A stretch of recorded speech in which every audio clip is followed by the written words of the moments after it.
Welcome to Living Chassidus. Together, let's live the Chassidus we learn.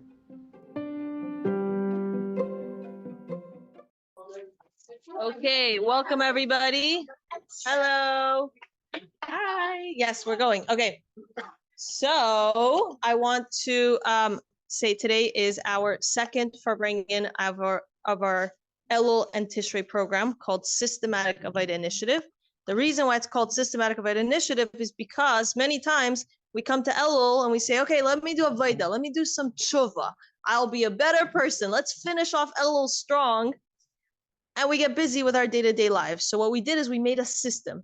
A little bit of work every day can lead to huge rewards for the whole month, which we all know that the work that we put into Elul gives us brachas for the Tishrei, and the work that we put into Tishrei gives us brachas for the whole year.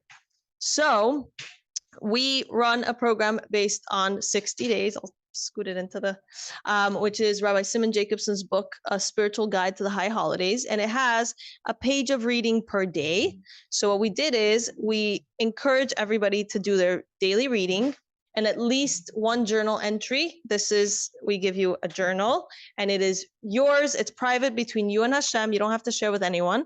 But when you do that, you get to enjoy these incredible Farbrengens every other week, and you also get prizes, because who doesn't have an Nefesh Bahamas that enjoys prizes? So I want to announce that today's prize, I think the phone closed off, might be, sorry. Today's prize for everyone that worked so hard in doing their reading, and have in mind that our prizes might be a little small when they begin, and then they grow and grow and grow. So, no, not that type. That would be fun. So I want to wish a mazel tov to everybody who did their quota. We know that Elul is a time of Tehillim, is a time that we add in our Tehillim. So here you have a pocket keychain Tehillim for everyone who did their quota. You get to choose your color. There's a selection of colors. And again, it closed. I am so sorry, Esther Malko. One more time. You have a very quick turnout rate. She's Louise. Okay. So our winners for today's, the people who earned the prize for today are Esther Malka, Esther Citron, Shelby Bach. I need to learn how to say that last name. Chana Simcha Hillal. B. Friedman. What's her name? Batsheva Friedman, Yehuda Suarez, Adina Kalmowitz, oh, Michal Weiss, that's funny, from Hershkowitz, Ruta Cohen, Yosefa Wood Eisenberg, Tamar Flamer, and Ariella Zuckerman. So a huge mazel tov to everyone who worked so hard. Have in mind that starting tonight, you start the new quota for the next section. So you can jump right back on. You get the next prize. Be'ezus Hashem will have another Farbrengen in 2 weeks. We are very, very excited. Okay, with that said, one of our amazing goals in Living Chassidus is to help connect the single women that come to Crown Heights for Shidduchim, or they come to Crown Heights in this age and stage, with community members. So one of our amazing members, Living Chassidus members, helped connect us to you because she enjoys spending time at your Shabbos table. So we're very, Baruch Hashem, we're very grateful to Malka Lavana for making this connection, and we're very grateful to you for taking up this opportunity and sharing some thoughts. If you'd like to introduce yourself first, and then you want to pin it to your shirt. All right. First of all, Chaim, everyone. So, to be honest, when the Crown Heights is a community with many rabbis and many scholars and many mashpiyim and all sorts of people, and I'm, to be honest, my day-to-day profession is I'm a businessman. So when I was approached to come Farbrengen, my first reaction was, why don't they ask someone who's in the business, right?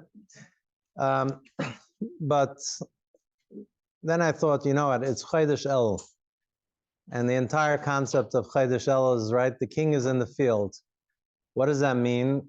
One of the things that it means is that as opposed to when the king is in the palace with all the trappings of majesty and the Maimar bring down the duchsin, the noblemen and the dukes and the counts and the all the other noble people that are surrounding the king, and you have to go through a whole process. In the field, the king is approachable by anyone. So it's a more of a freewheeling experience to relate to the king. So I figured, why not? Even a businessman in Crown Heights could even come in for Farbrengen with you guys. It's also, today is an auspicious occasion on its own. It's also the anniversary of the Friedrich Rebbe, right? Yud Gimel Elul is the anniversary of the Friedrich Rebbe. It's actually, the Rebbe brings down in a sikh, it's a little bit unusual, and I still don't fully understand why, but he got married on a Friday, Yud Gimel Elul, the 13th of Elul, and the wedding feast was actually on Sunday. It was 2 days later. In Europe, the Seder was, the order was that people used to get married on Friday and they would have the meal Friday night. The reason being is because they didn't have enough food. So they were only able to scratch together enough food for one meal.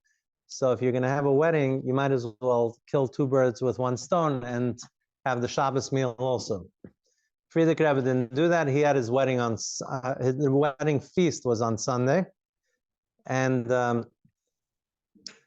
it's actually an interesting side note that the Friday weddings were so established that in Krakow, the city of Krakow, in the time of the Ramah, who was the rabbi, they actually used to have Friday weddings and Friday night meals. And they even had Goyish bands, non-Jewish bands playing music. They gave a special heter, a permission that you can have instruments because it was a wedding. And that was the order in Krakow. So this is a Farbrengen, right? So Farbrengen it has many different meanings to many different people. And to me, at least, one of the meanings of a Farbrengen is to connect to the source, right? We're Lubavitch Chassidim, and Farbrengen is a time to get in touch with our Ruchnius and also to our connection to the Rebbe.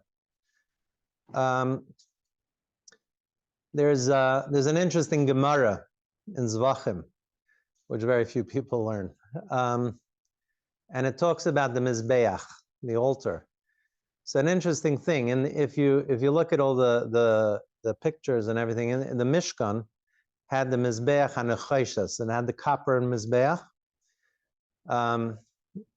And when you look at the pictures of the Beis HaMikdash, the copper Mizbeach disappeared. There is no copper Mizbeach anymore. The Mizbeach, and I'm not talking about the golden Mizbeach inside, I'm talking about the one outside, was made out of stone. And so there was a transfer over from the old Mizbeach, which was in the Midbar, that was traveling with the Yidden in the desert, and the Mizbeach that was in the Beis HaMikdash. There were two different altars, two different Mizbeachs. And there's a discussion in the Gemara about what happened to the Mizbeach HaNechoshes, what happened to the copper Mizbeach. And specifically, there's a discussion as to what happened to the fire on the Mizbeach. The copper Mizbeach had a fiery lion. The fire came down from the heavens, came down on the Mizbeach, and it looked like a fiery lion, to the point that when the Yidden traveled in the Midbar, they had to put, it was called a psachter, they had to put a metal covering on top of the Mizbeach in order that the covering on top of the Mizbeach shouldn't get burnt. And this Mizbeach later on was transferred over to Shiloh. For those who were in Israel, they still have a whole site there in Shiloh.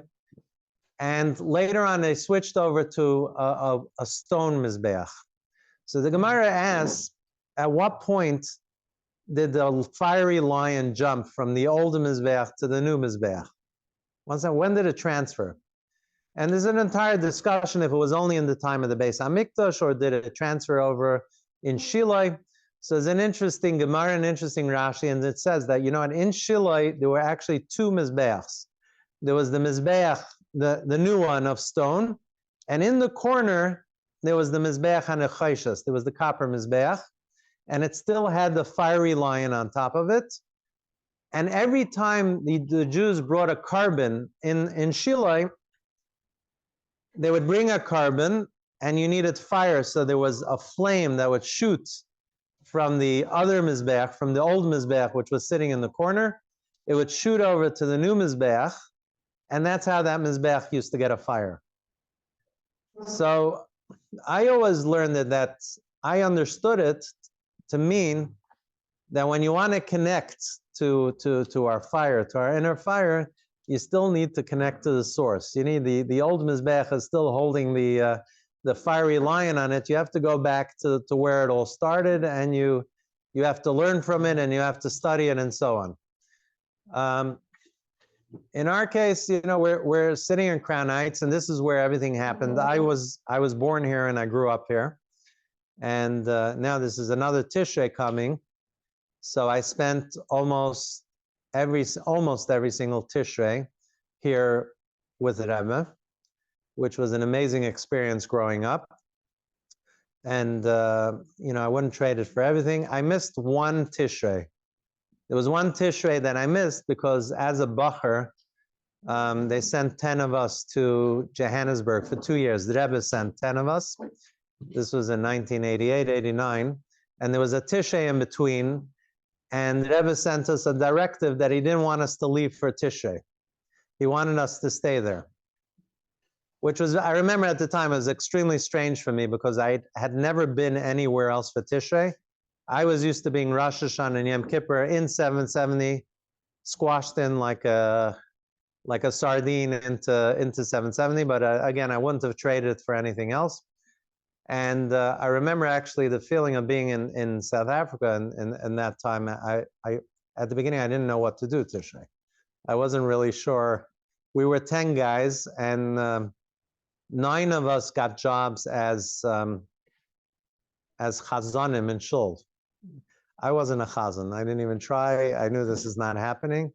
And I got a job in a shul in Cape Town as a rabbi for a Tishrei. I remember it was a huge shul, and it was in a circle, and there were 500 people in shul in those days. And they gave me a box for the rabbi to sit in. To be honest, I stood up once to just straighten out my jacket or something, and I turned around, the entire shul was standing. Then I sat down, they're sitting down, I tried it a few more times. But that was the only time that I wasn't here for a Tishrei. And over a Tishrei, we saw amazing things happening here. I saw the Rebbe in front. I had a very good seat. So from when I was a little kid, my father bought me a seat all the way in the front. I paid for it dearly. I was squashed beyond belief, but I was able to see the Rebbe in the front. I was able to see the tkiyas, the Rebbe blowing the shofar very clearly. I even saw a very strange story once in 770, where there was people used to buy different mitzvahs in 770. So, for example, like Hagba picking up the Sefer Torah, they would auction it off, and the most expensive thing was opening the Aron Kodesh for Ne'ilah. And there was a Jew from Israel. He was older at the time. His name was Shmer Garari, and he used to buy it every year. So I was able to see him. He would go and he would open up the Aron Kodesh, and then afterwards he would walk over to the Rebbe, and he would ask him for a bracha to be able to do it the following year. And the Rebbe would give him a bracha, and he would say Amen. I used to see it clearly. And one year he went over to the Rebbe and he asked the Rebbe for a bracha, and the Rebbe looked away. It was a very frightening. And he was getting agitated, and he was trying to ask the Rebbe for a bracha, and the Rebbe just wasn't responding to him until they escorted him back to his seat. And the following year, he actually got up early. I saw him get up. I was watching him because I wanted to see what would happen. And on the way to the Aron Kodesh, he died in 770. We didn't know at the time that he died. We just saw him fall, but he died in 770. My wife doesn't like when I tell the story, but I think this is like, so there was another chassid. There was another chassid named Shmero Gerar. The other chassid's name was Zusha Vilamovsky. And I remember he was a very jolly guy, and he would farbrengen the sukkah, 770 sukkah the whole time. And he came in after, and he was farbrengen, and he says, I don't understand. He says, Shmero Gerari chutzpah. He says he dies in 770, an inconvenience for everyone. He says, I'm going to die in the sukkah. And you know what? He died in the sukkah. A couple of years later, he died in the sukkah, which is a lot of very interest. What? He was an older man, and what? What was his reasoning? He was a very joyful person, and he didn't have this business that's too serious, dying in 770 on Yom Kippur. I'm gonna go. I don't know what his actual meaning was, but this was these were the things that we saw.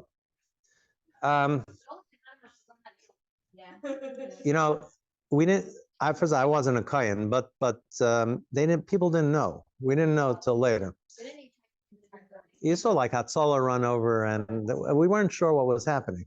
Later on, we found out. I remember one year Sukkos, we used to get up early in the morning to bench on the Rebbe's Lulav and Esrog. So as Bachman, we would get up like 7 o'clock in the morning and wait. And usually Mayor Harlik, Oliver Shalom, was there giving out the Rebbe's Lulav and Esrog. So all the Bachman, you would go to the mikveh and you would bench on the Lulav and Esrog. And there was a little tiny sukkah in the sukkah in back. There was a little table there, and the Lulav and Esrog was there. And I remember standing there one year, and I walked in, and the Rebbe was there. I almost had a heart attack. The Rebbe was sitting there. This is like a little room like this, and the Rebbe is watching you bench on the Lulav and Esrog. And I didn't know. Later on, people started knowing that the Rebbe is in the sukkah, but in the beginning, people were like saying shahakol on the Lulav and Esrog and so on. I think that was the last sukkah, so they said that Rebbe was saying bye to everyone, at least in a Gashmistic sense. Look, the Farbrengens of Elul and all the stories you hear and all the lessons people learn. There's an interesting sikha that the Rebbe tells an interesting story about Rebbe Levi Yitzchak of Barditcheva, famous Rebbe Levi Yitzchak Barditcheva, and he said he was a sheikhet. He was a ritual slaughterer, and the first time he went to shech the chicken, the Rebbe says, he held the chicken and he held the knife and he started saying the bracha. But being Rebbe Levi Yitzchak of Barditchev, this wasn't a regular bracha, and he had kavana, and this was a bracha for the ages. And the Rebbe says by the time he finished saying the bracha, he says the chicken wasn't there anymore, right? So the Rebbe has an interesting lesson. The Rebbe says, he talks about, it was a Farbrengen, and the Rebbe was giving all different lessons and things that you have to learn. So the Rebbe says, you have to take all these, the baskets of goodies that you're gathering, the spiritual goodies. He says, you have to make sure not to lose sight of what you're supposed to do. He says, the bracha is good, but at the end of the day, you have to shech the chicken. You actually have to translate it into something real. So I always like that. There's another story that I told you. I'm in business, so there's this story resonated with me. The Rebbe tells a story about a guy who he was a bacher and he got married, and this was in the time of the Rebbe Rashab. And after he got married, people told him that he would make a very good businessman. He kept hearing it from all his friends. You should definitely go into business.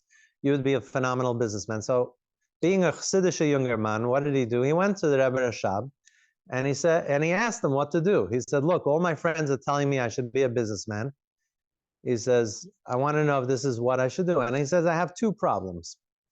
Problem number one is I don't speak Russian, and almost all the business in Russia is conducted in Russian. So how do I get by this?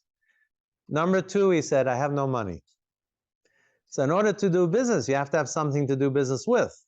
So he says, I have no money. How am I going to become a businessman? So the Rebbe Shab told him something very interesting. He said, first of all, in regards to the fact that you don't speak Russian, he says it's an advantage. Why? Because all the misunderstandings that take place, you have a buffer. You can always blame it on the translator. You hear what the guy's saying, you can always blame it on the translator, and you can say that's not what I meant, and you could change it and you could fix it, right? That's like Chodesh Elul. This is a time, the buffer zone. He says, in regards to the money, the fact that you have no money, so Rebbe Shab told him something very interesting. He said, there are different types of business people. There is a businessman, for example, that he owns 1,000 ruble. The ruble was the coin in Russia. He says, what does he do? He goes and buys merchandise for 1,000 ruble, and he does business on that scale. You have a much bigger businessman, maybe he has 100,000 ruble.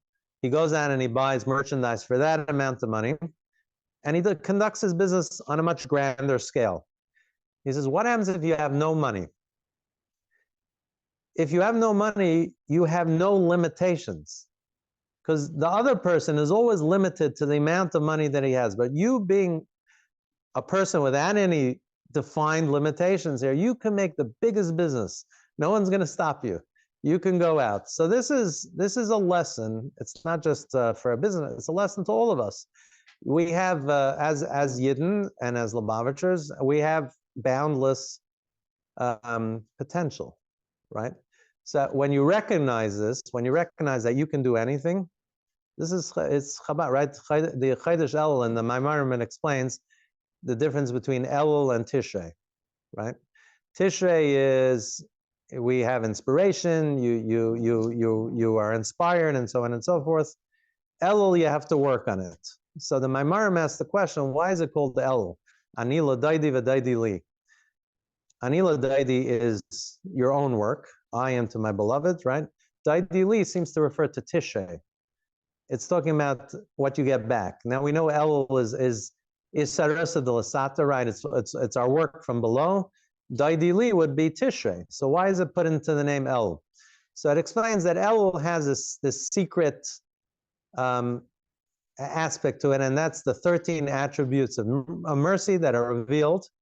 And it's in the Maimarim, it explains it doesn't give you inspiration, but if you want it, it's there. It gives you strength. You have to work and find it, but it's there. So in Elul, you're able to accomplish a lot more than any other month, but you have to tap into it. It doesn't come from above like a baskal, like a voice that inspires you and all of a sudden you want to change. Elul, you have to work on it. There's another story. I think if Malka Levana was at my table, so she might have heard the story, but I always liked it. So there's when it came Simchas Torah, which was the end of Tishrei, so they used to sell psukim for akafis. What does that mean? When the akafis came around, right? There was the akafis of the night and the akafis of the day. So they used to say the Atar Reishos, all the psukim, and the Rebbe used to say it, but different people had the chazaka of being able to buy those psukim every year, and they would honor the Rebbe to say those psukim. It was a certain price that you had to pay for it, but you couldn't outbid anyone else. Either you had it or you didn't have it. So unless someone stopped buying it or died or something like that, that pasuk was there. It was theirs forever. And my father, Olav Shalom, used to buy a pasuk every year. My uncle used to buy a pasuk. My father used to buy a pasuk.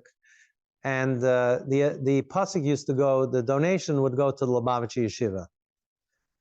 The Rebbe's brother-in-law was Rabbi Garari, was known as a Shag. He was the one who would go around selling the psukim, and he would give them out. And he knew my father for a long time, and he was a donor, so he would buy a pasuk every year. This is during Yontif. This is they knew before. Everyone knew before. There was a list before. They printed it out.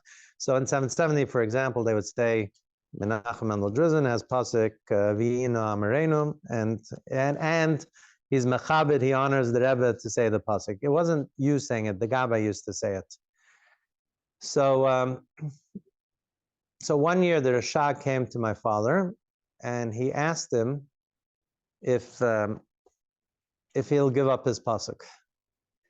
Why? He says there's a very important person that wants your pasuk specifically. And he wants to know, he says, look, I'll find you another pasuk for this year, but there's someone who specifically wants your pasuk. So my father was a little taken aback. My father used to get very emotional about these things. He used to have his things. He would talk about his pasuk and he was a little, but the Rashag is an important person. So his first reaction was, he said, let me think about it overnight. Let's talk tomorrow. He didn't say yes, he didn't say no, but he said, let me think about it. The next day, he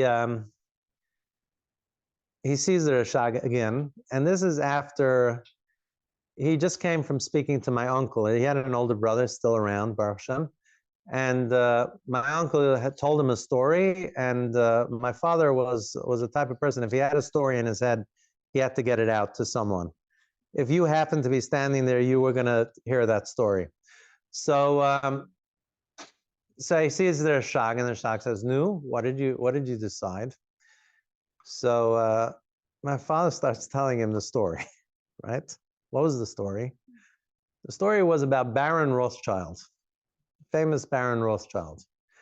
Baron Rothschild davened, he lived in London, and he was one of the wealthiest people in the world. And he davened in a shul called Bevis Mark Synagogue, which is still around in London. And he was the wealthiest person in shul. And he used to buy the most prominent kibbutz honor in the shul, which was Mafter Yaina. Every year on Yom Kippur, you read the Haftarah, that's Mafter Yaina. People fight to buy it. It has a lot of ramifications and a lot of good signs for you. And he used to buy Mafter Yaina. And since he was Baron Rothschild, no one would bid against him. Because, first of all, no one could bid against him, and no one dared bid against him. So one year he comes to shul, and he starts, it's a formality, and they say, now we're going to bid for Mafter Yaina, we're going to auction off Mafter Yaina. And he starts bidding, I'll give £100, I'm sure that should wrap up the deal, right? And someone in the back row says £200. And he's actually a little perturbed. This is the first time ever that someone's bidding against him. So he can't see who's in the back row, but he right away says £300, and the guy goes 400, until they go 5, 6, 7, 8, whatever the number, it ended up a few £1,000s for the Mafter Yaina. And he's determined, two things. He's determined that no one's going to outbid him for Mafter Yaina. It would be embarrassment and Baron Rothschild being outbid. And second of all, he's furious. Who has the chutzpah to bid against me? I'm Baron Rothschild. So when the bidding was done and the other guy was outbid, he once he was sure he had it, he furiously runs to the back of the shul to see who dares bid against Baron Rothschild. And he sees it's his partner, a guy. He's not Jewish, right? And so first Baron Rothschild's like speechless. What? He said, what are you doing? He said, first, what are you doing in shul? And why are you bidding for Mafter Yaina? And against me of all people. And so the partner, the non-Jew says, look, Baron Rothschild, me and you, we've been doing business for many, many years.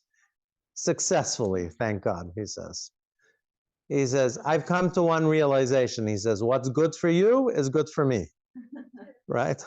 So if I hear you're bidding for Mafter Yaina, I want it, right? So this is a story, and my father tells the Rashag the story. And then he says, you know what? If the other guy wants the pasuk, he says, and I've had the pasuk so many years, he says, my father tells the Rashag, what's good for him is good for me. He says, I'm keeping my pasuk, right? So the Rashag says, are you sure about this? He says, yes, absolutely. Rashag gives a little smile. He says, all right. After Yom Tov, the Rashag sees my father in 770. Huge smile on his face, right? I was actually there. I was a kid. I was there. And he says, you know, I wanted the pasuk. So my father says, who? He says, it was the Rebbe. Right? So my father's like, it seems that the Rebbe, there was someone that came, either a relative of the Rebbe, that the Rebbe wanted to honor him with a pasuk. And I guess the guy would have honored the Rebbe back. I'm not sure how it would have worked. But the Rebbe specifically wanted that pasuk. And the Rebbe specifically said, but I don't want you to say who it's for, because then he'll feel pressured, right? And so my father started panicking. He said, what did you tell the Rebbe? So he says, what do you mean? He says, I told the Rebbe the story.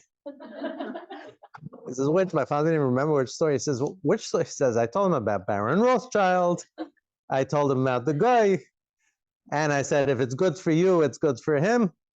So my father said, "You really?" He says, "What did the Rebbe say?" He says, "The Rebbe in Yiddish is a stark zu lacht." He laughed heartily, and he said, he went like this, and he said, "Let Mendel, my father's name was Mendel, let him have the pasuk with Mazel." That's the pasuk story. Viyuna Moreno. So I actually still buy it in 770, but now I get it for $180. It's much cheaper. Yeah.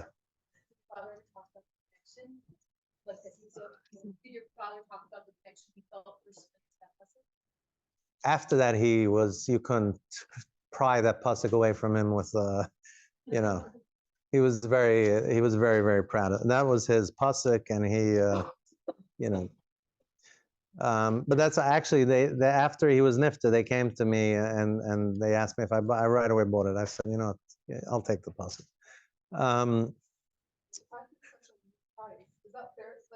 No, now it's like in those days, and then it was a lot of money. I think as a kid, I remember used to go for like $2,000, which was a lot of money then. Things were much more expensive. No, that's now, you know. And it was, I seem to recall as a kid, so this is like the early 70s, it was like $2,000, something that's 2.5 or something like that. I guess it changed over there, but that's sort of the number that I sort of remember in my head. Different things, but like Psicha, the opening, the Aron for Nila went for like $250,000 in those days. You have to remember there were wealthy people from around the world that came here for Tishrei. They wanted to be part of it. It wasn't that many local. There were a few people from around the world that used to, you know, buy these things. Which reminds me of another story, also in regards to buying things, is Shabbos Bereshis, which was really almost the end of Tishrei. So what they used to do at the Farbrengen, there was another auction. That's where they used to sell all these things. They used to sell not the psukim, but they would sell the other mitzvahs, the hagbas and the opening. What's that? Yeah. So it was actually when I was growing up, there was the Gabe was Reb Shia Pinson, and he would put on a shtreimel. I actually forget why, but the Rebbe used to insist that they put on a shtreimel. And they used to tell a little story before, and then they would go to auction off the mitzvahs, and we would all watch, and the Rebbe would be looking at who was buying what, and it was a very fascinating thing to see. So, growing up, my father used to buy a couple of things. You know, later on, he became more well-to-do. He would buy bigger things, but when he was younger, he would buy, you know, he'd scratch together, and he would buy certain things that were more general things. Like there were certain things called like Yayin Lakiddish, which encompassed a lot of things in the shul, but a whole bunch of people would give towards it. There was Ner Lamar, which I think paid for the electricity of 770. So a lot of people used to give for that. So he had his things he would like to take part in. And so one year he got sick, and he had a raging fever, and he Shabbos Bereshis, and he couldn't go to shul. And he was miserable. And so I saw he was down, and he was an upbeat person. So he was sick, but I saw he was actually down about it. So I asked him, why are you so upset? I was a kid, and he said, it's Shabbos Bereshis. I have to go to 770 and buy my mitzvahs. So I said, you know what? Tell me what you want, and I'll get it for you, right? I was a kid, I must have been 12, something like that. Maybe a drop older, 12, 13. And what's that? So what happened is he told me what he wanted. There were three things that he wanted. And I came to 770 to the Farbrengen, and I went to my place. And Shia Pinson got up and he put on his shtreimel. And he said his story, and the Rebbe was watching. And then they started the bidding. So when it came to Ner Lamar, I bid, $1,000, whatever it was. And he told me how much. It was a decent, for those days, it was a respectable amount. And it wasn't the biggest thing, but it was, those middle things. And when I started bidding, which is highly, the kids didn't bid. And the Rebbe turned and he started watching me with like a little half smile on his face. And he was watching it. And I bid for one thing, and he called it out, Mendel Drizin for this. And then we bid for the Ner Lamar and the Yain L'Kiddush. And the third thing, till today, I keep forgetting what it was. I couldn't remember if he wanted it. And Shia Pinson, who knew me, his son is my uncle, and he was like looking at me, and I'm hesitating because I don't remember if he wanted it or not. And then I go, all right, $1,000 for whatever it was. And my cousin just got married to Mendel Schneerson. He lives on President Street, and he was sitting like the Rebbe was sitting on the table, and his seat was right on the other side of the table of the Rebbe. And he gives a scream out at the Farbrengen, "Drizin, your father's going to kill you!" And the Rebbe heard clearly everything, and he gives this huge smile. Right? That smile was priceless. My father was okay with it, but I remember the smile that Rebbe had, when Schneerson called out the. Did you get nervous? I was a kid. I wasn't nervous, and the smile was worth everything. So that's a little bit about Tishrei. So again, I remember, well, our last Tishrei was Tafshin Nun Beis, really. So I missed that Tafshin Mem Tes. I was in South Africa. So that Tafshin Mem Ches was amazing for me because it was I was a shliach. I was already appointed. We were a group of 10 Bachrim, and we were appointed shluchim to South Africa. And we left right after Tishrei. So we went from the high of Tishrei, and we went straight to South Africa for 2 years. The Rebbe told us, don't come back. We were the only group that wasn't allowed to come back. Everyone else was allowed to come back. For some reason, we weren't allowed to. And A whole 2 years? 2 years. Australia, I'll tell you the story. So Australia was supposed to be there for 2 years, but they weren't. So the story was actually interesting because it's the king in the field, so it's not that formal. So I hope you don't mind if I freelance. Okay, I figured the guy last week gave you a structured, so the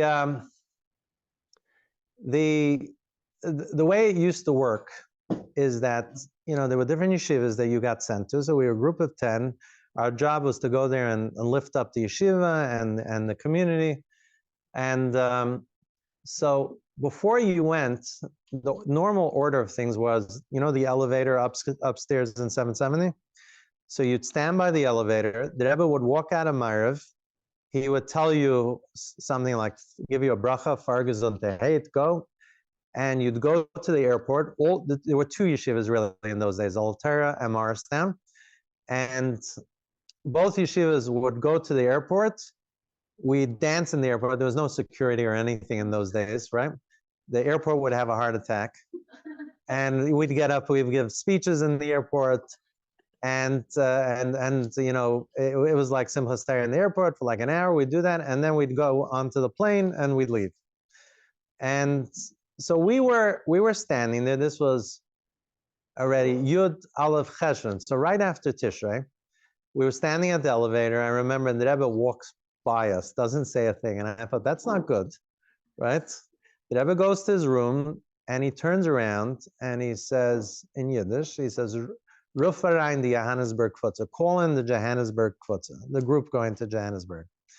Pandemonium broke out in 770 because the Rebbe years ago used to have private yichidus for the guys who would go on shlichus, but the Rebbe already stopped it for many years. He did it for Australia for a while, like Rabbi Majeski actually had it. You know, he was one of, you know, close to the last people to have it, but then the Rebbe stopped for many, many years, and no one, not Melbourne, not the other places, had a private yichidus. So the Rebbe called us in, which was unheard of. And the Rebbe gave us an amazing bracha. You know, I remember the bracha, he told us, Lech lecha me'artzo, you should go out of yourselves and your land, and he gave us each a contrast about Hakel. And remember the Rebbe repeated twice, should be psuris taivis tamid kol hayam, you should have good news forever. It's a very unusual expression. The Rebbe repeated it twice. I had a friend who had he has undergoing a lot of issues, and I told him, I said, because the Rebbe connected it to Hakel, of making gatherings. It was a Hakel year, and I told him, you know, I said, let's make a little share together, because the Rebbe told me connection to Hakel. He said, Psuris Taivis Tamid Kol Hayamim. This is an eternal bracha. So let's, you know, if we want, I thought it's a good idea to get some brachas. Let's get a few people together, and so that, you know, the Rebbe told us this Psuris Taivis Tamid Kol Hayamim. Then we went to, then they gave us the oh, that's not good. I mean, that is good, but it's very, that is good to see my wife, but my wife sometimes corrects what I have to say. Okay. My wife's Australian. My wife comes from a family of amazing speakers. Like my wife's grandfather was Rabbi Chaim, who was, I mean, you can go online here recording still, but he was one of the most famous orators out there. So when I came into the family, I thought I was a great speaker. It was very quickly put to rest.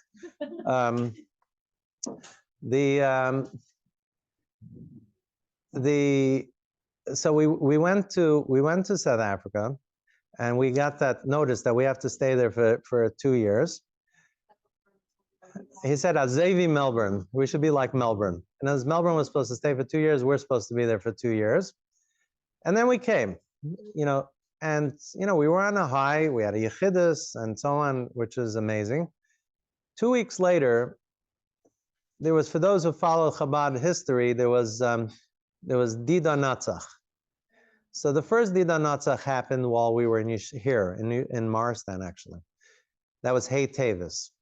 And then when they actually brought the Sfarim back, was Beis Kislev, Tavshem Mem Ches, which happened literally 2 weeks after we arrived in South Africa.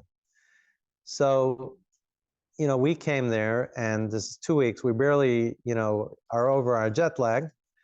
And we start getting calls from different yeshivas, friends of ours, you know, in Australia, in Paris, or wherever guys were, and said, look, the Sfarim are coming back. All the yeshivas have to come back to New York. This is the Rebbe's simcha, the Rebbe's joy. You all have to come back. I remember we had a payphone in our dorm.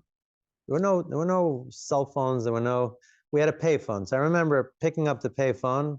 Hello, it says, hi, this is one of the shluchim in Melbourne. He says, look, you know, we're just letting you know that we know that Rebbe told you guys, Azevi Melbourne, that you should be like Melbourne. We're letting you know we're going into New York, so you guys have to come, right? And so we thought, you know, we went to ask our Rosh Hashiva, what should we do? He said, go, you want to go, go. You know? And it, you know, he was still trying to figure out, you know, how good we were or not. And so we sat down to Farbrengen, great, we're going to New York, right? And we drank a little bit l'chaim. Sometimes when you're bacher, as long as you don't overdo it, things crystallize when you say l'chaim. And I remember thinking about it. We thought, you know, we're going to go to New York, but then a little inkling of doubt crept into our heads. And we said, one second, we just were in New York 2 weeks ago. The Rebbe gave us this amazing bracha. We were told to stay here for 2 years. It's a little bit of a chutzpah to show up in New York 2 weeks later and just totally ignore the whole business. We thought perhaps we should write into the Rebbe and ask him if we should come into New York, right? Then I remember we drank a little bit more, maybe a little too much. And it also like 3 o'clock in the morning, it started becoming much clearer. And we said, hold on a second. You know, we just had a yechidus, this amazing yechidus that no one else had. The Rebbe gave us these clear directives. And we're going to write to the Rebbe and ask him if, by the way, forget about what you said, but we're going to show up in New York. Can we come? We thought the actual writing to the Rebbe was a little bit of a chutzpah also. So we changed our mind. We thought, you know, it was like 3 o'clock in the morning, after a few good l'chaims, and we said, you know what? The Rebbe knows we're here. If he wants us, he'll tell us, and we're not going anywhere, right? That's what we made a achlata, and we decided to stay there. I have to say, the next 24 hours were not pleasant for us, because every bacher on the planet, you know, there's some hotheads and some, like I remember picking the phone ringing, the payphone, and I pick up, and some guy who I never heard of, hi, this is Goldberg from Olay Torah. I heard you guys are not coming in. I hate you. Don't you care for the Rebbe? Don't you? And like, you know, okay, thank you very much. You know, and you know, you had everyone who made it their business. Word got around very quickly because what? Every bacher on the planet. What's that? You know, it was $4. It was $4 a minute. It was $4 a minute in those days. Yeah, yeah. I spoke to my father once a week, and you know, we actually had one guy who's Bachim. You don't ask Bachim. They figure it out. But anyways, to cut to the chase, what happened is, for those who know, the Rebbe came out. The Rebbe was very upset. I wasn't there, so I can't tell you firsthand. But the Rebbe was very angry, and there's even some videos around. And the Rebbe literally was shouting at the Bachim. They said it was like almost like a machine gun. Someone described this. I asked someone what happened. They said Bachim were like hiding under cars, and we didn't know this because we were in South Africa, right? We only found out later. And even till today, I'm not 100. Everyone's there. The Sfarim. We were the only Bachim on the planet. There were 10 Bachim on the planet who weren't there. What's that? No, the two yeshivas, but then two main yeshivas, but then they sent shluchim all over the place. There were a lot of yeshivas around the world. Let's say Melbourne and Sydney and Paris and so on. But the two main yeshivas were, you know, Morristown and Old Terra. Those were where all roads led to those two yeshivas. And so what happened is afterwards, Rabbi Groner called us, Alav Hashem. And Rabbi Groner knew we were there because he had a son. He wasn't a shliach, but he was with us in the yeshiva. Ari Groner, he lives now in Pomona. And he called us and he said, I just wanted to tell you guys what happened, so you know. He says that the Rebbe was so upset. He said he was literally shaking, and he kept on repeating. He says, every single yeshiva is closed. There's not one yeshiva that's sitting and learning now. And the Rebbe was upset. He said the Rebbe was literally, so he says it took him a moment or two till he was able to tell the Rebbe, no, there's one yeshiva that stayed, Johannesburg, right? So he says when the Rebbe heard that, the Rebbe calmed down. He says, and he asked, he says he smiled, and he asked for the you know, we had a chiddush, so he asked for the nusach, in other words, the language of the chiddush. The Rebbe was magiyat. In other words, the Rebbe edited the bracha that he gave us. He added a couple of footnotes, and they sent it to us. So now, like, I don't know, you see that we all got it, you know, and not to each one. It's and what happened is that there's Lakota Sichas, right? The Rebbe's Sichas, but there's also Sefer HaSichas. There's 10 volumes of Sefer HaSichas. The difference is Sefer HaSichas are talks more in form of talks that the Rebbe edited.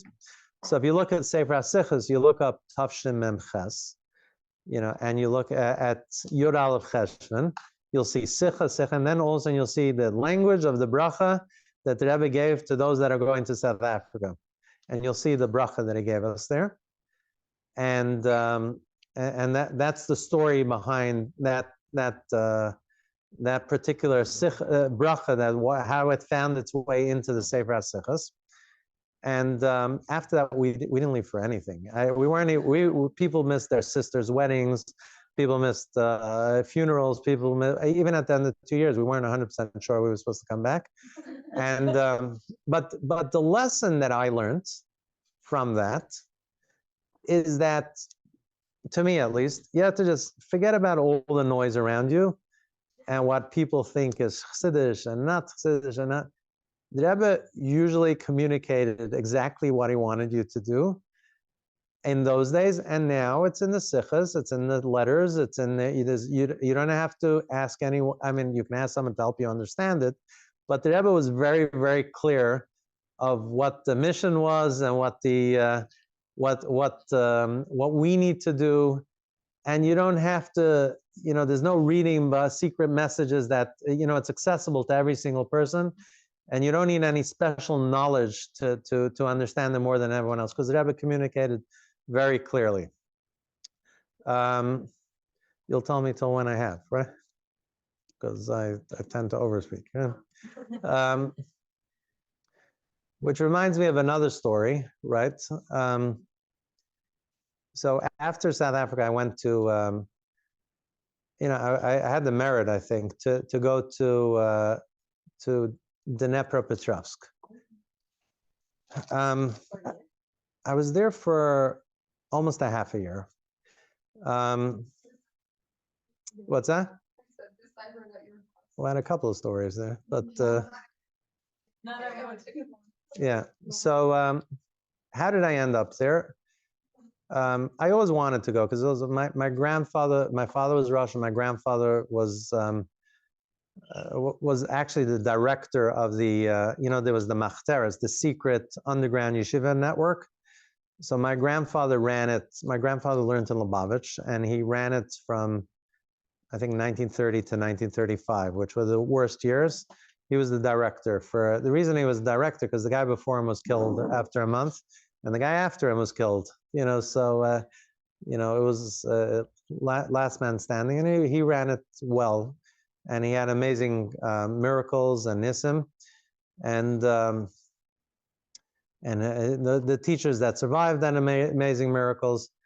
And so I always had a thing. I wanted to get to the Soviet Union, and I actually asked him. He was still alive. He was nifter while I was there, and I actually joked him. I said, why he wasn't happy about me going there, and I asked him, why did you come? And he shook. He was not scared of anything. And I actually, it was interesting for me to see him when he reminded himself about it.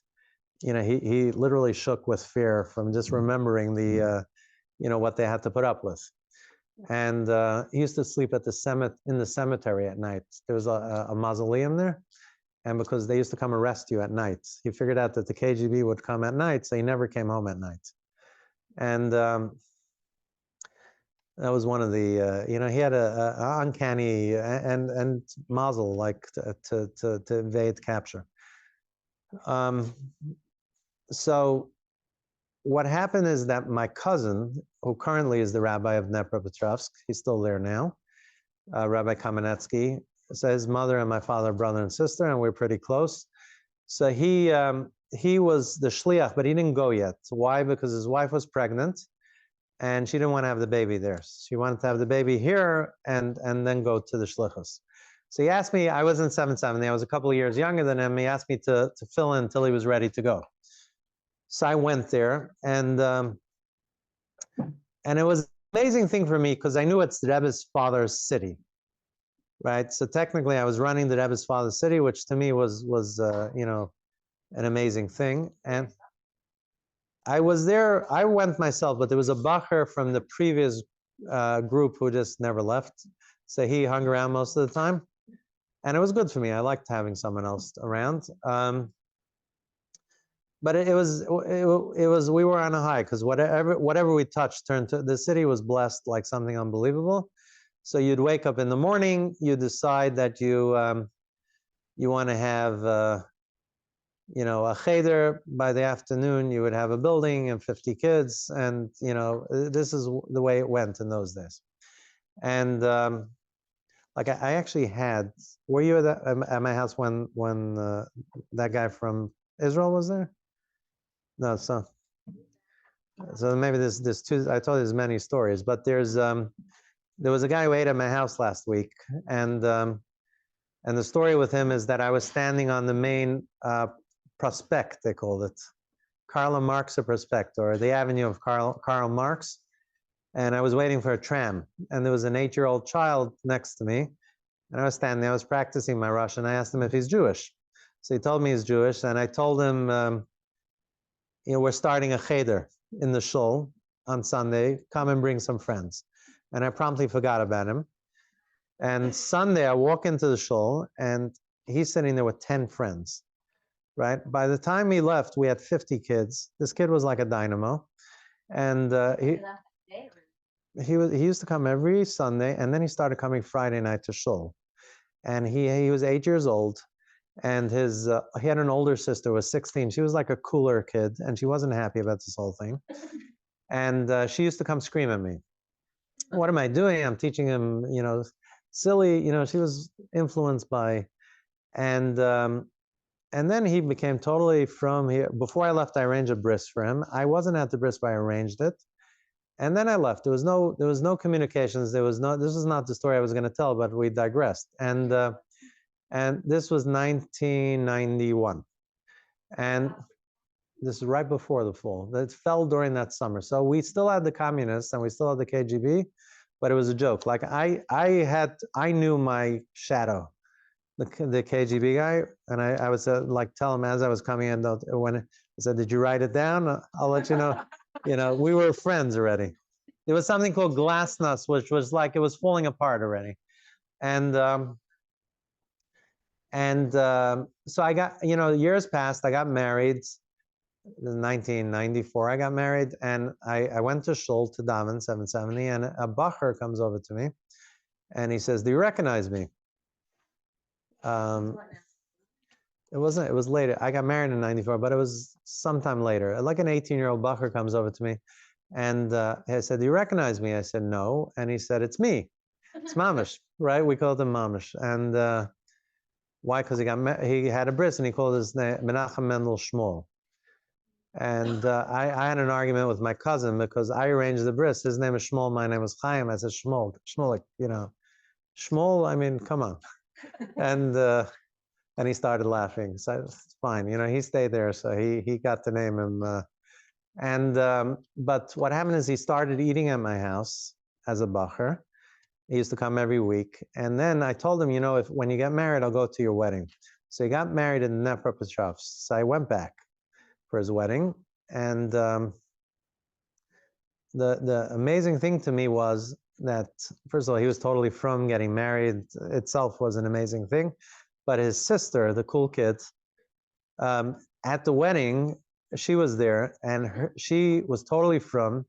Her husband was the Rosh Yeshiva in town, okay, and she came running over. She said, "You remember me?" Of course I remember you, right? So that was Dnepropetrovsk. So the story I was going to tell, so what happened is he ended up being a shliach in Moscow for many years. When the war broke out, though, his wife, it was too much for her, and they moved to Israel. So he lives in Israel now. But for many, many years, he was a shliach at a university campus in Moscow, and he helped many people become from. And personally, I'm very proud of him.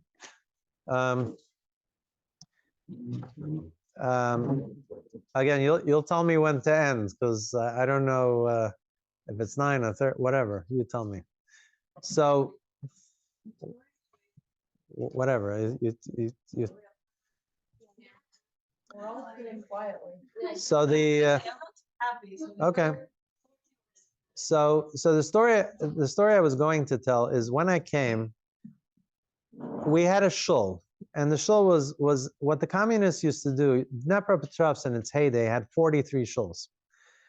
And what the communists used to do is they closed every single shul, but because officially in the Constitution, there was freedom of religion, even though in practicality there wasn't, they would leave a shul open. So for two things. One is they wanted to show, sure, you could daven in a shul, but number two is they wanted to keep eyes at whoever was going to shul, and that was the easiest way to do it. So we had that one shul that they left open, which was on a street called Katsabinskaya. But I was always, the first thing I did when I was there, I wanted to know where was Rebbe's father's shul. There was another big shul down the road, but that wasn't his shul. And then I found that his shul was right around the corner on another street called Miranova. And at the time when I was there, it was like it wasn't that big a shul, but it was a little office building. They called it a zavad, which is like a factory or something like that. So I sort of developed, I don't know why I did it, but I just got it into my head. I developed my order of the day. So I would wake up in the morning. I had to stay at the hotel, which was, overlooking the Dnieper River. So the hotel was communist chic, it was like a dump. And I would go out. I would say hi to my KGB guy, and then I'd walk over to the Rebbe Leivik shul. I would knock on the door. There's no dinner. We ate. I'll tell you right after. So I would go to Rebbe Leivik and knock on the door. A lady would open up. She'd say, "What do you want?" And I would say, "I want the building back." She would scream at me to go away, and she'd slam the door in my face, and that I'd get my kick for the day every day. And then I'd go to Katsaminskaya. We'd have davening, and so after a month of doing this, right, the door opens and she's not there, and there's the director of the Zavad is there, director of the factory, and he's a serious guy, and he says, "Look, what do you want?" He tells me, "Every day you're here, you're making us crazy. What do you want?" So I said, "Look, you know the history of this building. It's a shul. It was stolen. I want the building back." Your Russian was that good? Ironically, I don't know why I didn't speak a word of Russian before. I mean, even my father, who was Russian, his language was Yiddish. My aunt spoke Russian, but even their first language was Yiddish. We communicated with my grandparents in Yiddish. So there were Russian mixed into it, but I didn't know, maybe a word or two. For some reason, it just came on. It's a terrible Russian. If you want to speak it grammatically correct, there's like 6 ways to say each word. I was a disaster with that, but I can get by myself. And it happened like after 3 weeks, we were conversing in Russian. You had to, because you were like, no one spoke English. And so the guy asked me, "What do you want?"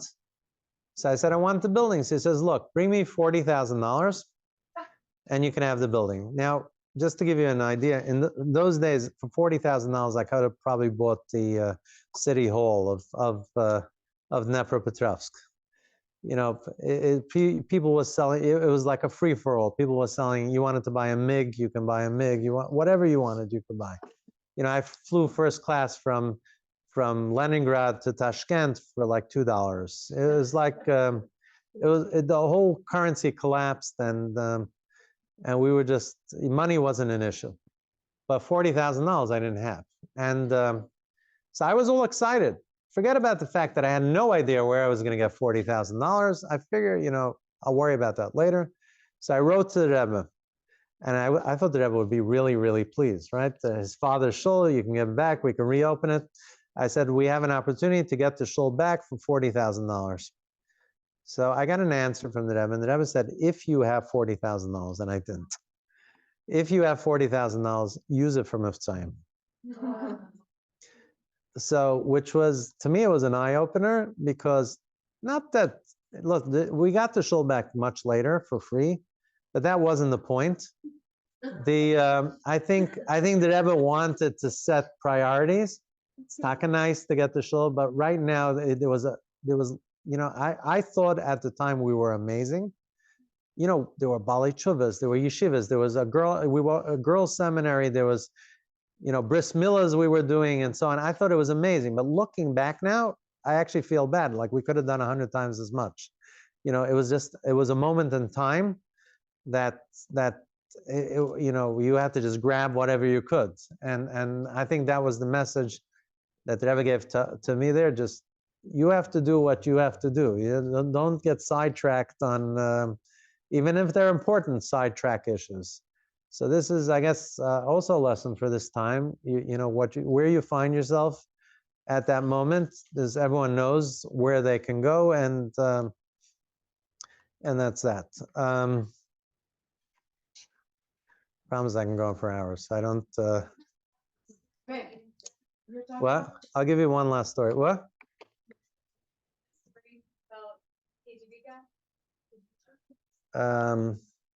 No, about the food. Well, the KGB.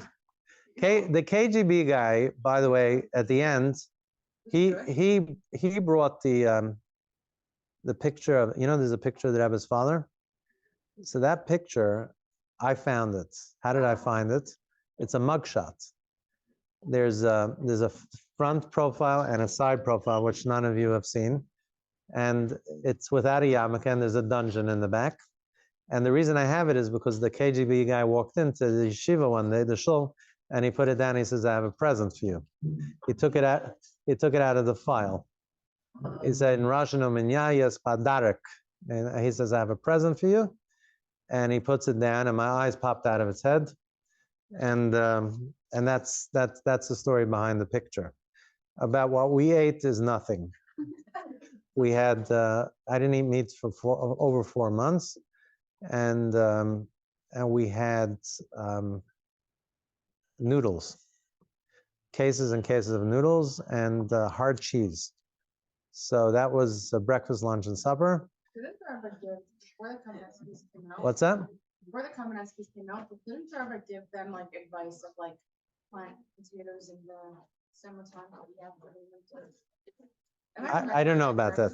I don't know about that. I will tell you that we used to buy out there was every Friday there was something called a bazaar, which was like a open fresh market, and people used to come watch us because they'd have tomatoes, and tomatoes, only rich people ate tomatoes, and we'd buy out every single tomato in the market, every vegetable, because we used to do a Friday night meal, so we just bought every potato we can get our hands on, every it was, cabbage, just loads of cabbage. I mean, and I'd have girls, we get it on occasion. We get eggs on occasion. You're talking about. I remember the first big event that we did was Purim, and I wanted to think big. I didn't realize the place I was in, and I hired a restaurant. I kashered out the restaurant. I hired 20 women to make hamantaschen. So we got flour and we got water and eggs, and it was expensive. And we prepared for 250 people. I thought, this is amazing. We're going to have 250 people there. I showed up on Purim, and there were 5,000 people lined up. I didn't know what to say. 5,000 people. For Pesach, we prepared. Pesach, we had 10,000 people. It wasn't, money was really nothing. It was the ruble, the official exchange rate was $1 was 6 ruble. It was actually interesting because we went to 10 different cities. So we were like a group of guys. So I went to Dnepropetrovsk, another guy went to Kiev, another guy went to Odessa, and so on and so forth. So the Rebbe gave us each $36. And the Rebbe said something interesting to each one. He said to Biden, to change it there for a Farbrengen or something. And he said, and then the Rebbe would tell everyone, unken kunsim, without any tricks. In other words, no black market tricks or anything like that. Or every single group the Rebbe said that to, and then the Rebbe gives me my pack of dollars, and he says to Biden. He didn't say anything about the kunsim to me. And so what happened is the other guys would come to me, and I would get like 80 ruble to the dollar or whatever. I'd have like a sack, and I'd go to Beryl Lazar, who's the head shliach now. He was our, the guy, our contact. I'd come to him with a bag and say, Beryl, fill it up, and he'd take loads of ruble. It was just worthless. It was like, and people would say, I paid it for an apartment on the fanciest block in the city, Karl Marx of Respect, 75 ruble a month. I had hundreds of thousands of rubles just stuffed into this bag. I didn't even count it. I didn't. Well, it was worthless. It was totally. I don't know if people send dollars and then they would exchange them for so a person sent $1,000 and you had 1,000,000 ruble or whatever you were.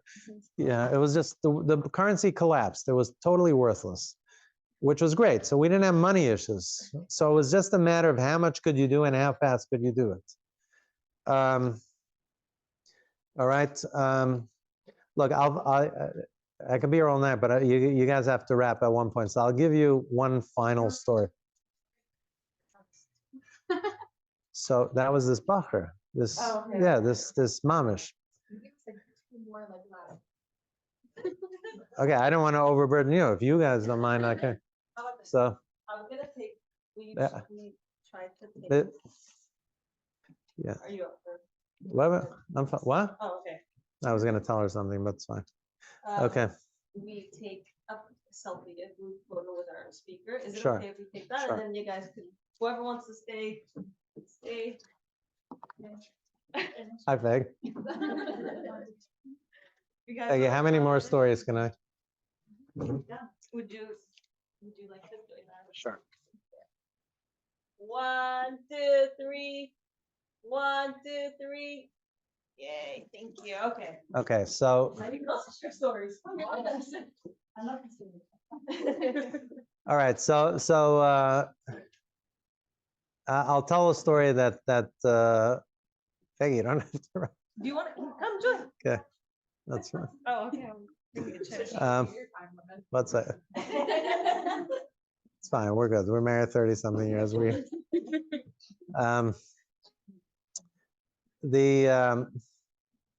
All right. So you wanted 2 more stories? I'll give you 2 more. Okay. This is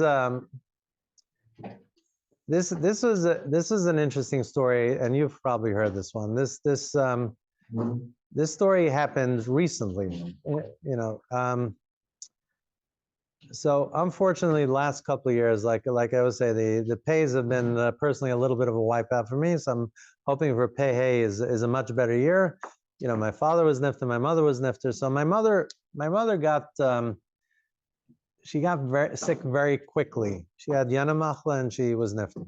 So I had to take care of her, and it was over the summer. So usually I go upstate. I have a house in Tannersville, which I like going to, and you know, Baruch Hashem, I don't work for anyone, so I would say the advantage is you make your own schedule. The disadvantage is you have to pay yourself.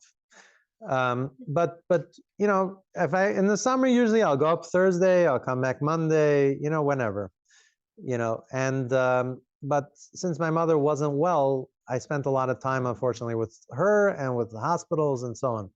So I found myself more often than not in the city during that summer. So it was Thursday night, and it's 1 o'clock in the morning, and you know, I'm not feeling that great about you know, the situation, and I decide that, you know, everyone has their place to go, so I wanted to go to the aisle. So so I decide I'm going to go to the aisle, and I show up there. 1 must have been even past 1,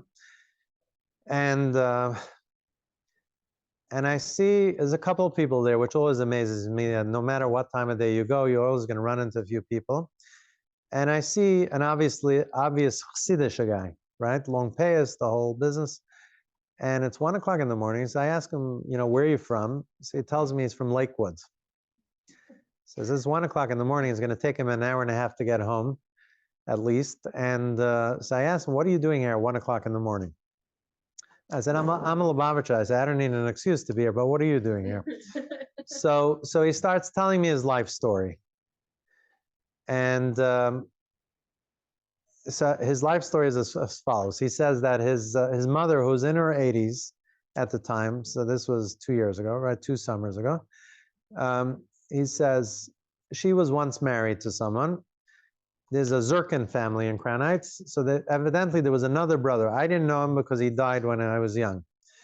But his mother was married to the other Zirkin brother, and they had a baby, and he got into a horrific car accident. I think they lived in Montreal, and he died. So her father was beside himself. He didn't know what to do. He has a young widowed daughter with a child. What's going to be with her? He was worried about who's going to want to marry her. Who's it? What am I going to do with her? So he decided he's going to go to the Rebbe and he's going to pour out his heart to the Rebbe, and he's going to ask for a bracha.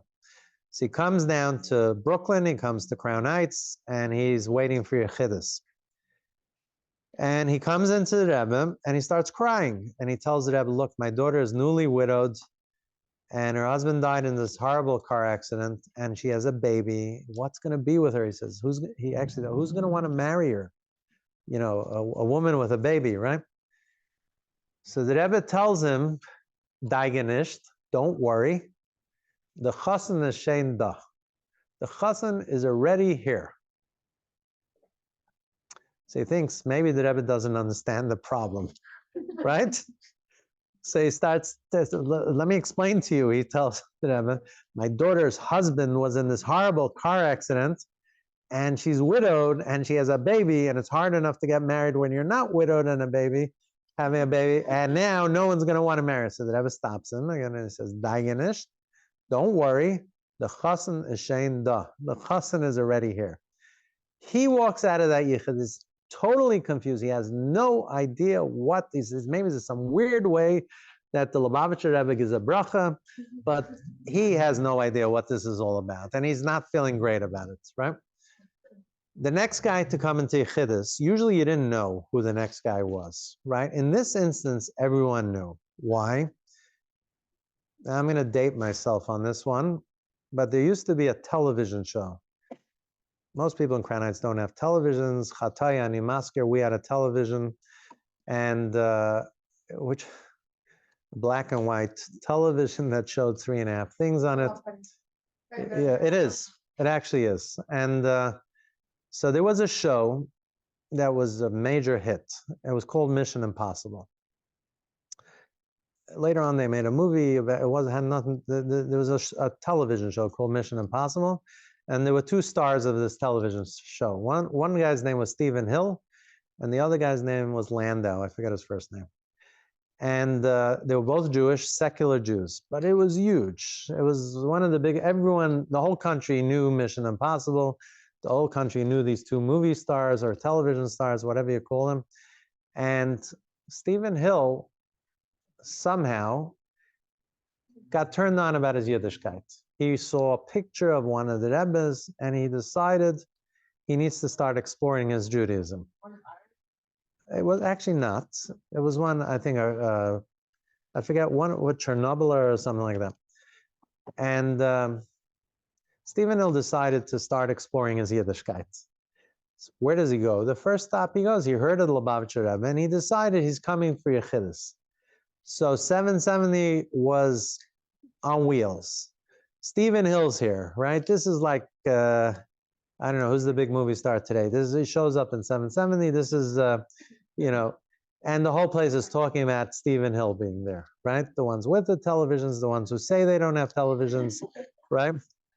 And so it came in after. So they knew the next person to come into Yechidus was Stephen Hill. Over the next year, Stephen Hill became entirely frum. He killed his television career, totally.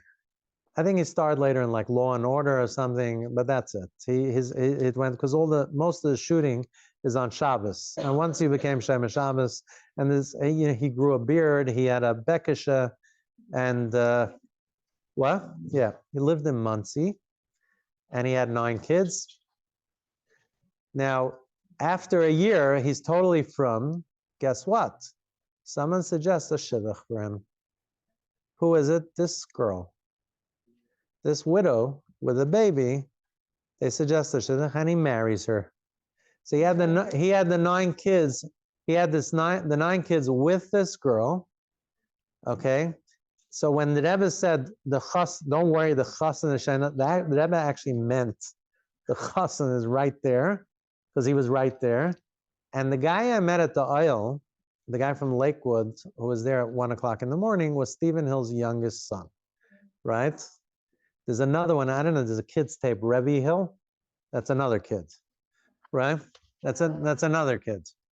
So that's the, so for me, by the way, at the time, that was very uplifting because it was sort of, I get that on occasion, where the Rebbe was letting you know, it's okay. It's, just to keep it together, right? So I told you two more stories, right? So my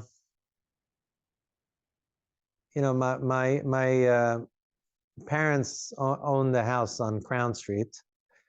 It's a nice big house, and my mother was from not a Lubavitcher family. She actually lived in the Crown Heights in the 1950s, but my grandfather on my mother's side was a Boyaner Chassid, and in those days it was more common for non-Lubavitchers to marry Lubavitchers, and after they got married, everyone was running away from Crown Heights. Everyone used to live in Crown Heights at one point, but then they all ran away. The neighborhood was going to falling apart.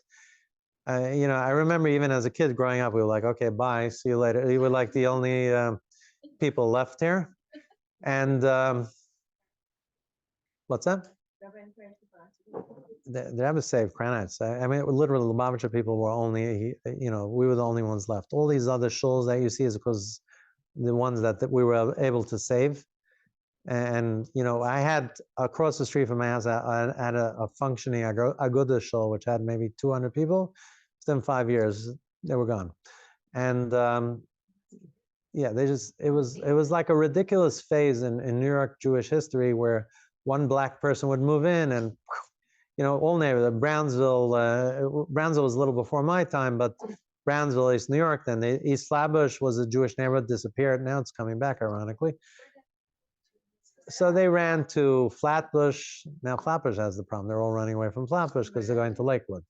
And Flatbush and Borough Park mainly. And it was pre-Muncie. The Rebbe actually stopped it. He says, "Guy, this is not a normal thing to do." And he said, told it. And the truth is, look, it wasn't easy because growing up, this was a dangerous neighborhood. Everyone knew, like I was a kid, they must have broken into my house 5-6 times while I was there. So this wasn't this. I was a kid. Honestly, no. But I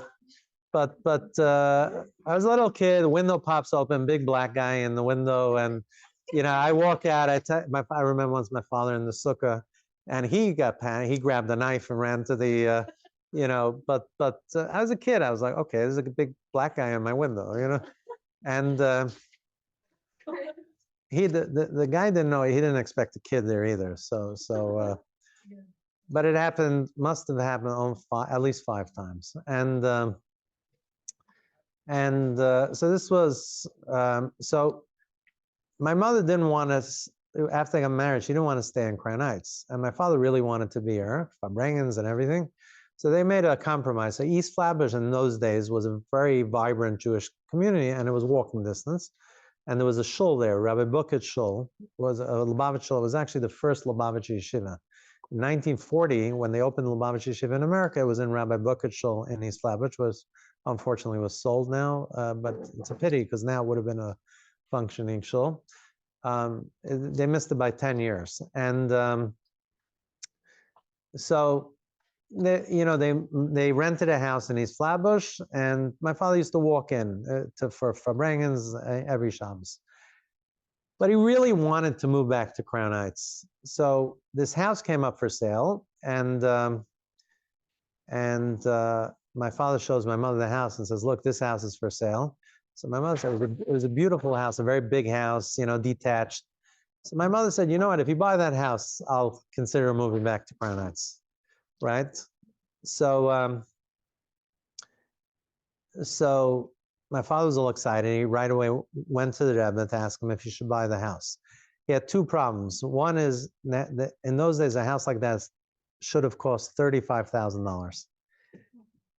And the guy was a well-to-do guy. He wanted 50, which is an outlandish amount of money.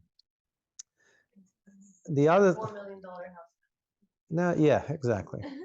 Now, the other problem was it was infested with termites. Okay, so my father tells the Rebbe these two problems. The Rebbe says, about the $50,000, just pay it. Just buy it, even for 50, yes, without hesitation. Then the Rebbe said about the termites, he called them the veramlach, the worms. He said, the Rebbe goes like this, he says, don't worry about it. And then the Rebbe says, you could actually use it to knock the price down. So my father goes back to the guy, and he took off $2,000. He bought it for $48,000, which is still a lot more than everyone else paid, but it was, he got $2,000 off. He brought in an exterminating company, and the guy says, I don't know who told you there's termites here. No termites, right? Okay. I grew up knowing the story, right? Man, my father used to like saying the story. I grew up knowing the story. About 20 years ago, there used to be a wedding hall in Williamsburg called Rose Castle. And I was invited to a wedding, and I'm sitting down there. Is it? I thought they ripped it down, but okay. And I'm sitting at Rose Castle, and I'm sitting next to a guy, and I asked him his name. He tells me his name. It's the same name as the guy who my father bought the house from. So I asked him, are you related to the fellow who lives on Crown Street? So he says, yeah, it's my father. The guy was a little older than me, so I said, Shalom Aleichem, we probably grew up in the same house. So he got all excited, and he tells me, oh, it was such a great house, but the neighborhood was going to seed, and we really didn't want to sell it, but we had no choice. And then he tells me, like stops and he thinks, and he tells me, I have to ask you mechila. I have to ask you for forgiveness. I said, I just met you. Why are you asking me forgiveness? So he tells me, your father was he tells me, a naive fellow, and we took advantage of him. So first of all, he said, your father was a nice guy, but he was naive, and we took advantage of him. So first of all, my father wasn't a nice fellow, but he was naive, he wasn't. He was a successful businessman. He was pretty shrewd. So I was a little taken aback by it. And I said, why do you think my father was naive? So he says, look, he doesn't know the problems we had with the termites. He says, we brought company after company, and they told us no one was able to do anything. They said, you have to gut the whole house out, and you just have to start again. So I smiled at the guy, and I said, you don't know the story, do you? So he said, what story? So I tell him the whole story, and his face turns white. This is 40 years later. He couldn't talk to me anymore. He just got up and he walked away. Bam. So no one have to have it. Still have the house. Yeah. We have no termite? No, it hasn't been a termite since. Try buy one house, and I was buy two. Is that? I don't know that. I mean, the Rebbe told my father and my uncle to go into real estate, but Chaim is my cousin. Yeah, Chaim is my cousin. Her father was my father's younger brother. All